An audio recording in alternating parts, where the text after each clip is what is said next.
sa mga aligasyon na gipasa sa mga dito sa Kongreso,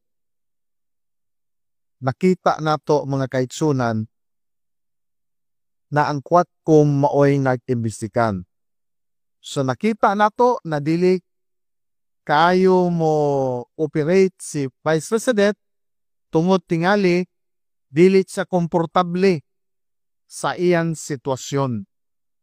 So laktod pagka-istorya, ang mga congressman na gusto na o kalinaw sa Kongreso na dili na kani hisgutan pa dito, ilang